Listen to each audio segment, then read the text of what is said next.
আসসালামু আলাইকুম। সবাইকে আমন্ত্রণ জানিয়ে আজকের ভিডিও শুরু করছি।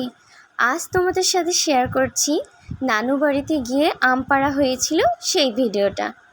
ভাবলাম তোমাদের সঙ্গেও এই আম পাড়ার আনন্দটা উপভোগ করে নিই, তাই শেয়ার করলাম। প্রচণ্ড ঝড় বৃষ্টির মধ্যে আমগুলো পড়ে পড়ে ফেটে যাচ্ছে, তাই সিদ্ধান্ত নেওয়া হলো যে আমগুলো পাড়া হবে। আম পাড়া হলো ঠিকই, কিন্তু সেই সঙ্গে আমের গাছের ডালগুলো কেটে ফেলা হলো। এখন তোমাদেরকে বলছি যে গাছের ডালগুলো কেন কাটা হয়েছে।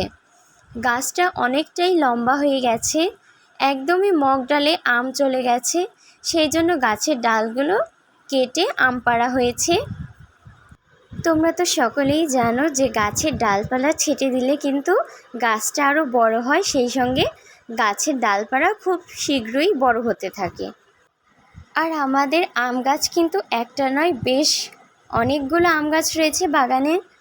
এই আম গাছের ডালগুলো কাটার পরে দেখতেই পাচ্ছ প্রচুর পরিমাণে আম, পাতার থেকে শুধু আমই দেখা যাচ্ছে।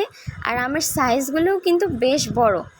আর আমি এতটাই আনন্দ লাগছিল আমার এই ডালগুলো থেকে আম ছিঁড়তে, মনে হচ্ছিল যেন আমার হাতের নাগালেই গাছ।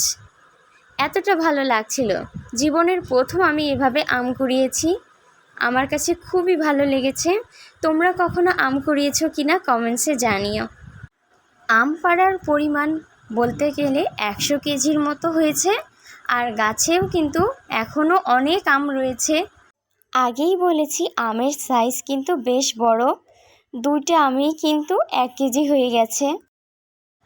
এই আম পাড়ার ঠিক আগের দিন রাতেও কিন্তু ঝড়ের দিনে আমরা আম কুড়িয়েছি, কিন্তু এতটা মজা পাইনি আজকে যতটা মজা পেয়েছি। আর এত আম কিন্তু আমাদের একলার প্রতি খাওয়া সম্ভব নয়, সেই জন্য আমার নানু পুরো এলাকাতে সবাইকে এই আমগুলো দিয়েছে। আর এই আমগুলো কিন্তু আমরা বালতিতে করে ভর্তি করে নিয়ে টাপায় রাখছি। তোমরা হয়তো টাপা চেনো, প্রতি বছরই যেহেতু আমাদের আম পাড়া হয় সেই জন্য টাপা রাখা হয়। আর এতগুলো আম তো টাপা ছাড়া রাখাই যাবে না। এই যে দেখো, গাছ থেকে কতগুলো আম, শুধু আমই আর আম দেখা যাচ্ছে, পাতা কিন্তু দেখা যাচ্ছে না। যারা আগে থেকেই আমার চ্যানেলটি সাবস্ক্রাইব করেছো তাদেরকে অসংখ্য ধন্যবাদ।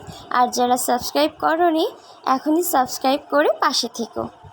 ভিডিওটি ভালো লাগলে লাইক, কমেন্ট, শেয়ার আর সাবস্ক্রাইব করে পাশে থেকো। ফেসবুক থেকে দেখলে ফলো করো। আজ এই পর্যন্ত, আল্লাহ হাফেজ।